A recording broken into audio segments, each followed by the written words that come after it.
जय Bhim India news में मैं सृष्टि असाटी आपका स्वागत करती हूं। आइए नजर डालते हैं आज के कुछ खास खबरों पर। सन 1927 में महाड़ सत्याग्रह के अवसर पर डॉक्टर बाबा साहेब आम्बेडकर ने समता सैनिक दल की स्थापना की थी। आज ही के दिन 55 साल पहले अस्पृश्य सैनिकों और युवाओं ने अभूतपूर्व साहस दिखाया था। चौवदार तालाब के पीने के पानी के लिए अस्पृश्यों ने खून बहाया था। यह चौवदार तालाब का आंदोलन केवल पीने के पानी के लिए नहीं, बल्कि मानव को मानवता का अधिकार के लिए किया गया था। ऐसा डॉक्टर बाबा साहेब आम्बेडकर ने कथन किया। धम्मचक्र प्रवर्तन, काला राम मंदिर सत्याग्रह, ऐसे अनेक आंदोलनों को जवाब देने का काम दल ने किया। इस पूरी ऐतिहासिक उपलब्धि से वर्तमान सैनिकों को अवगत होना चाहिए। इसके लिए मुख्यालय दीक्षा भूमि यहाँ यह समता सैनिक दल स्थापना दिन समारोह आयोजित किया गया था। सूबेदार सावरकर और मेजर सावंत, इनको मैं नमन करता हूँ कि उन्होंने बाबा साहब को न कर आपस में जो मिलिट्री लीडर थे उनको साथ में लेके बाबा साहब के मीटिंग का, बाबा साहब सभा का संरक्षण के बाबा साहब को मालूमाती नहीं था। ये ऐसा कैसा हुआ? 1918 में पहला महायुद्ध हुआ और पहले महायुद्ध के बाद, पहला महायुद्ध में होने के बाद हमारे भारतवासी लोग थे, उन्हें महार बटालियन से नफरत थी। तो ब्रिटिश गवर्नमेंट के पास जाके कहे कि महार बटालियन का कोई आवश्यकता नहीं है। लेकिन जब बाबा साहब के पास गए और बाबा साहब को मालूमात हो गया, तो बाबा साहब ने ब्रिटिश गवर्नमेंट से ये कहा कि मरते दम तक हमारे लोग आपकी सेवा की और आप लोग ऐसा कर नहीं सकते। और बाबा साहब के शब्दों को मान देते हुए महार बटालियन अभी भी जिंदगी साथियों। तो बाबा साहब 19 मार्च 1927 महार का सत्याग्रह चौदार करे, इसके एक दिन पूर्व क्या हुआ था ये सभी को मालूम है, लेकिन मैं बताना चाहूंगा कि जब बाबा साहब की सभा हुई और सभा होने के बाद बाबा साहब रेस्ट हाउस गए तो 4-4:30 बजे हमारे सभी भाई बहनों वहां पे जमा थे, वो खाना वाना पका रहे थे। उन लोगों ने ऐसा अफवाह उड़ा दी कि बाबा साहब मंदिर में प्रवेश करने वाला है। तो जो वहां के लोग थे उन्होंने आके लाठी हल्ला किया, हमारा सामान फेंक दिया, रास्ता नाबूद कर दिया, खाना मिट्टी में मिला दिए। कुछ हमारे लोग थे तो बाबा साहब के पास गए, स्टॉल में बाबा साहब आए तो हमारे जो सैनिक थे भीम सेवक संघ के, उन्होंने बाबा साहब का आदेश मांगे। तो बाबा साहब आप हमको आदेश दो कि महार का सत्याग्रह लाल कर देंगे, इतनी ताकत है हम सुरवीर है। बाबा साहब ने समझाए हम शांति से करेंगे, जो भी कार्य करेंगे अहिंसा से नहीं करेंगे। इसलिए समता सैनिक दल की कार्यकारी मंडली बनाई गई। इसमें थे स्वागत अध्यक्ष एल कोसारी सर, कार्यकारी अध्यक्ष थे एस रामटेके, उपाध्यक्ष T S. Lonare, commander in chief S N. Dongre, assistant commander W.L. Waghmare, general secretary R.R. Patil, दूसरे सेक्रेटरी H.D. मानके, जॉइंट सेक्रेटरी पंजाबराव संबरकर, K.R. मानके, D.P. मेश्राम, V.S. चारघे और सभासद में Y.P. गायकवाड़, उमराव मुरारकर, सकाराम चांदे, गोविंद कावड़े। महाराष्ट्र में किसानों की पहली आत्महत्या अपने परिवार के साथ करने वाले यवतमाल जिले के साहबराव करपे, इनके आज 36वां स्मृति दिन है। इस अवसर पर अमरावती जिले के किसानों ने भारत के पहले कृषि मंत्री डॉक्टर पंजाबराव देशमुख के स्मृति स्थल के पास एक दिन का अन्न त्याग आंदोलन किया। 1986 साली 19 मार्चला इथं सदन यवतमाळ जिल्ह्यातल्या सदन शेतकरी साहेबरावजी करपे यांनी परिवारासहित आत्महत्या केली। ही राज्यातली पहिली शासनदत्तक नोंदली आत्महत्या आहे। त्या आत्महत्येमुळे पूर्ण शेतकरी समाज भरपूर ढवळून निघालं होतं आणि त्या शेतकऱ्यांनी जेव्हा चिठ्ठीमध्ये लिहिलं होतं की शेतकरी जीवन जगणं कठीण झालं आहे म्हणून मी आत्महत्या करीत आहे। म्हणजे भारत हा देश शेतीप्रधान असून या देशातली 80% लोक खेड्यात राहत असताना शेतकऱ्याचं शोषण होतं ही बाब अत्यंत गंभीर आहे आणि कोणतेही सरकार येवो हे सरकार शेतकऱ्यांच्या विरोधी धोरण अवलंबते. त्यामुळे मोठ्या प्रमाणात शेतकरी आत्महत्या होत आहे आणि वाढती महागाई, शेतमालाला नसलेला भाव, निसर्गाचा अनियमितपणा, शेतमालाला अजिबात भाव नाही, वाढती मजुरीचे दर, खताचे वाढलेले दर, फर्टिलायझरचे वाढलेले दर, औषधीचे वाढलेले दर, याच्यामुळे शेतकरी पुरं बिंदून निघालेला आहे आणि त्याच्यामुळे शेतकरी हैराण झाले. अशा अवस्थेमध्ये ग्रामीण भागातली अर्थव्यवस्था पूर्ण मोडकळीस आली आहे. त्याच्यामुळे ह्या मोठ्या प्रमाणामध्ये शेतकरी आत्महत्या होत आहे.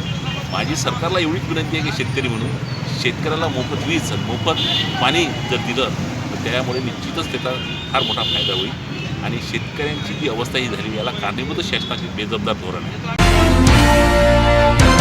बारामती तालुका के मालेगांव में शिवनगर प्रसार कमंडल का उपशाखा शारदाबाई पवार विद्यालय में कोरोना के कारण 2020 और 21 इस साल की अवधि में पिछड़ा वर्ग, अन्य पिछड़ा वर्ग, झम्पी, ओबीसी छात्रों को मिलने वाली स्कॉलरशिप दी ही नहीं गई। इस कारण से छात्रों को आर्थिक नुकसान हुआ है। इस संस्था के अध्यक्ष शरद पवार और उपाध्यक्ष बाला साहेब तावरे हैं। अब सबकी निगाहें इस तरफ बनी हैं कि जो व्यक्ति छात्रों की स्कॉलरशिप नहीं दी उन पर संस्था द्वारा किस प्रकार की कार्रवाई की जाती है। माझ्याकडे जे कामं दिलेले आहेत त्याचं सविस्तर मी खालीलप्रमाणे सांगते. माझ्याकडे 5वी ते 12वी पर्यंत दाखल्याची कामं संस्थेने मला दिलेले आहेत. इतर कामे काही कुठलेच दिलेले नव्हते. तरीसुद्धा अधिकाऱ्यांनी वेळोवेळी सांगितलेले इतर कामे, शिष्यवृत्त्या सर्व मी करते आणि शिष्यवृत्तीचं कामात सिनियरिटीप्रमाणे सिनियर क्लर्क यांच्याकडे होते आणि त्यासाठी जर त्या शिष्यवृत्त्या आपण दिल्या नाही किंवा ते प्रस्ताव दिले गेले नाही तर आपल्या शाळेच्या शिक्षकांचे पगार सिनियर क्लर्ककडे ज्यादा काम असेल तर ते आमच्याकडे द्यायचे. त्यापासून त्या शिष्यवृत्त्यांचे कामं आमच्याकडे दिली. त्यासाठी मला मदतीला शिंदे मॅडम म्हणून होत्या, त्या मला मदत करायच्या. प्रत्येक ह्याच्यामध्ये आम्ही दोघीजणी काम करत होतो. सगळं करून अगदी आणि उद्या जायचं घेऊन प्रस्ताव आणि आपण त्या अधिकाऱ्यांना, जे शिष्यवृत्तीचे अधिकारी होते मेमाने मॅडम म्हणून, आपण त्यांच्याकडून माहितीही घेतली होती की बा असं करता असं आम्हाला कोरोनाची सुट्टी देणार आहेत, मग तुमचे प्रस्ताव आम्हाला द्यायचे, मग कधी द्यावेत. त्या म्हणल्या 15 दिवसाच्या आत द्या आम्हाला. तर मग मी 15 दिवसाच्या आत सगळे तयार केले, सरांच्या सह्या वगैरे घेतल्या आणि देणार उद्या जायचं. तर आम्हाला सरांनी सांगितलं आता तुम्हाला कोरोनाची सुट्टी आहे, तुम्हाला घरी राहावं लागेल, तुम्ही काही शाळेत येऊ नका. मग असं सांगितल्यामुळं माझ्या टेबलची चावी तर टेबललाच होती सरांनी सांगितल्याप्रमाणे. मग आम्ही ते ठेवून दिली तिथं चावी आणि प्रस्तावचं सांगितलं होतं, सरांना कल्पना दिली होती शिष्यवृत्ती प्रस्ताव झालेले आहेत. परंतु बाकीच्या कामगारांना त्यांनी बोलवलेलं होतं, जे काही ऑफिसला आहेत लोक त्यांना बोलवलेलं होतं. मला फक्त घरी ठेवलं होतं, कारण मी कॉन्ट्रॅक्ट बेसमध्ये असल्यामुळं आम्हाला घरी ठेवलेलं होतं, आम्ही घरीच होतो. ही नव्हता, येऊ नका म्हणून सांगितलेलं होतं. मग मी कसं येणार, येऊच शकत नव्हते. मला जरी वाटत होतं की शिष्यवृत्तीचे प्रस्ताव द्यावे, हे मला प्राचार्यांनी सांगितलं असतं प्रस्ताव जाऊन तुम्ही सबमिट करून या, तर मी ते काम केलं असतं. परंतु मला घरी ठेवलं आणि मग ते माझं कामच राहत नाही ना घरी ठेवल्यामुळं. मी कशी येणार, मला येऊ नका म्हटलं. ती जबाबदारी वरिष्ठ लिपिकाची होती. ती जबाबदारी जे कोणी बोलवले असतील किंवा ते प्राचार्यांनी सांगायचं कोणाला द्यायची, ती कोणाची असेल ती मला काही माहीत नाही. परंतु माझी जोपर्यंत जी जबाबदारी होती शिष्यवृत्तीचे प्रस्ताव करायचे. जय भीम इंडिया न्यूज में यहाँ लेते एक छोटा सा ब्रेक। क्या हुआ बहू? माँ, पाइल्स की बहुत तकलीफ हो रही है। तो तुम गुदरोग सर्जन के पास क्यों नहीं गई? देखो, जैसे हार्ट के लिए हार्ट स्पेशलिस्ट, ब्रेन के लिए ब्रेन स्पेशलिस्ट, तो पाइल्स के लिए पाइल स्पेशलिस्ट क्यों नहीं? स्त्री हो या पुरुष, टॉयलेट में तकलीफ केवल पाइल्स ही नहीं, और भी कई प्रकार के गुदरोग तथा कैंसर भी हो सकता है। इसीलिए इसकी प्रत्यक्ष जांच जरूरी है। ठीक है माँ, पर जांच के लिए हम जाएंगे कहाँ? वही काले आयुर्वेदिक पाइल्स हॉस्पिटल में। लेकिन माँ, प्रेगनेंसी में पाइल्स की दवाइयाँ। प्रेगनेंसी में आयुर्वेदिक दवाइयाँ सुरक्षित होती है। जनहित में जारी। काड़े आयुर्वेदिक पाइल्स हॉस्पिटल, औषधि चिकित्सा तथा सर्जरी ट्रीटमेंट उपलब्ध। हमारा पता उमरेड रोड, दिघौरी बस स्टॉप के पास, नागपुर। अधिक जानकारी के लिए वेबसाइट पर जाएं kadepailshospital.com। ब्रेक के बाद आपका स्वागत है। नागरिक कृति समिति इको फ्रेंडली तथा प्लॉगर्स टीम नांदेड़ की ओर से शहर के महात्मा फुले एवं सावित्रीबाई फुले इनके पुतले के पास पूर्व सांसद वेंकटेश कादबे इनके नेतृत्व में पर्यावरण पूरक होली मनाकर समाज के सामने नया आदर्श रखा है। अंधश्रद्धा, धर्मदाता और पुराने रीति रिवाज को छोड़कर तथा बुराई को जलाकर अच्छाई को बढ़ावा देना जरूरी है। ऐसी बात पूर्व सांसद डॉक्टर वेंकटेश कादबे ने कही। इस पर्यावरण पूरक होली में युवा वर्ग ने बड़े पैमाने पर हिस्सा लिया था। अंधश्रद्धेची होळी करा, होळी करा। भ्रष्टाचाराची होळी करा, होळी करा। धर्मांधतेची होळी करा, होळी करा। भ्रष्टाचाराची होळी करा, होळी करा। अंधश्रद्धेची होळी करा, होळी करा। जातीयतेची होळी करा, होळी करा। और हमारी परंपरा है कि होली के दिन हम लकड़ियाँ ये वो जलाते हैं, लेकिन ये जो कुप्रथा है पेड़ तोड़ना और लकड़ियाँ जलाना, इसको हम नष्ट करना चाहते हैं। साइंस कॉलेज इको फ्रेंडली, नागरिक कृति समिति और ये प्लॉगर्स ग्रुप जो ये तरुण लोग हैं, ये लोगों ने हमें ज्वाइन किया है और इनके ही ओर से ये प्रगति जो होने वाली है ये इनके ही ओर से होने वाली है। और यह हमने जो घोषणाएं दी है वो विषमता, जातीयवाद, कुप्रथा, अंधश्रद्धा, इन सब की होली करना चाहिए और जो अच्छा है उसे अपनाना चाहिए। इसके कारण ही ये इसके सब होली करनी है। पेड़ मत तोड़ो और होली छोटी करो और लोगों को कुछ दान करो। इस तरह से हमने आज ये होली के लिए पर्यावरण पूरक होली मनाई है। समिति की ओर से और science college eco friendly committee की तरफ से इको फ्रेंडली पर्यावरण पूरक होली यहाँ पर हमने महात्मा फुले पुतले के सामने साजरी करी है। आज लोगों को हम ये संदेश देना चाहते हैं कि पर्यावरण का संरक्षण करिए। लाकड़े और वृक्ष तोड़कर जो होली मनाते हैं उसका यूज़ नहीं करना, कम से कम होली जो है साजरी करना लोगों का त्यौहार है। ये त्यौहार होली करा दान, पोली करा दान, ये भी संदेश यहाँ से हम देना चाहते हैं। रासायनिक रंग का वापर नहीं करना चाहिए, नैसर्गिक रंग का वापर करना चाहिए। लोगों की इज्जत नहीं निकालना चाहिए सिवा गालियाँ दे के। जो है आपने यहाँ पर वो बहुत महिलाओं को असभ्य वर्तनों को वहाँ से ये दिनों में दिए जाते हैं, वो नहीं होना चाहिए। ये हम यहाँ से संदेश देना चाहिए। इको फ्रेंडली कमिटीच्या वतीनं एका वेगळ्या उपक्रमाची सुरुवात आज या ठिकाणी करण्यात आलेली आहे। वास्तविक दरवर्षी ती करण्यात येते की या होळीच्या दिवशी आणि धुळवंड या ठिकाणी लोकांमध्ये एक प्रकारचा म्हणजे उन्माद म्हणा किंवा त्याला म्हणा अगदी स्वैरपणाचा एक अंश निर्माण होतो आणि त्यातून अनेक वाईट गोष्टींना प्रोत्साहन मिळतं। म्हणून ते टाळून पर्यावरणपूरक होळी साजरी करावी हा संदेश या ठिकाणी इको फ्रेंडली कमिटीच्या वतीनं देण्यात आलेला आहे। आणि आपल्या समाजामध्ये ज्या अनेक वाईट प्रथा आहेत, कुप्रथा, त्याची होळी करण्यात यावी। या ठिकाणी शेकडो हजारो लोक याच्या महात्मा फुले सावित्रीबाई यांच्या पुतळ्यासमोर जात आहेत। त्या सर्वांच्या मनामध्ये एक प्रकारची भावना निर्माण व्हावी या दृष्टीने खूप चांगल्या घोषणा या ठिकाणी देण्यात आलेल्या आहे की आपण जे आहे भ्रष्टाचाराची होळी करा, विषमतेची होळी करा, दुर्गुणांची होळी करा, सद्गुणांची पूजा करा, अशा प्रकारच्या अनेक घोषणा या ठिकाणी देण्यात आलेल्या आहेत। आणि त्यामुळं एक प्रकारचं चैतन्यमय वातावरण आज या होळीच्या दिवशी निर्माण झालेला है। सर, खास करके युवा वर्ग के लिए क्या कहिए? ये सब उपक्रम करने में युवा वर्ग आगे है। अगर अपने समाज में कोई बदलाव आना है तो मेरे ख्याल से ये बदलाव कोई शासन नहीं कर सकता, यहाँ पर कोई राजकारणी लोग नहीं कर सकते हैं। ये बात तो सिद्ध हो चुकी है। तो समाज में, अपने देश में, समाज में अगर कोई परिवर्तन लाना है तो युवा वर्ग ही कर सकता है। और यहाँ पर जो युवा लोग यहाँ पर इकट्ठे हुए हैं और ये सारे अपने मन में उन्होंने निश्चय कर लिया है कि ये वातावरण को बदलना है। मैं कहता हूँ कि एक कवि के शब्दों में मैं कहूँगा कि धीरे धीरे यहाँ का मौसम बदलने लगा है। धीरे धीरे यहाँ का मौसम बदलने लगा है। पूछो कि ना पूछो, टूटा हुआ एक रथ था जो अब चलने लगा है। ऐसा हमको लगता है कि एक नया दौर यहाँ पर इन लोगों ने शुरू कर दिया है। जैसे कि ये लोग हर संडे को यहाँ पर नांदेड़ शहर में ये जो कचरा इकट्ठा करते हैं, बड़े बड़े बैग में ये कचरा जमा करके इनको ये नगर पालिका के हवाले कर देते हैं। तो इन्होंने अभी यहाँ पर प्लास्टिक मुक्ति करने का यहाँ पर निर्धार किया है।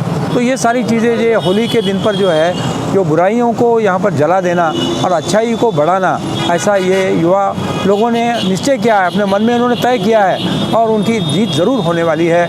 ऐसा इस समय पे मुझे उम्मीद लगता है। डेफिनेटली मुझे एक आशा है कि ये काम बढ़ने वाला है और ये ऊर्जा समाज में बढ़ने वाली है।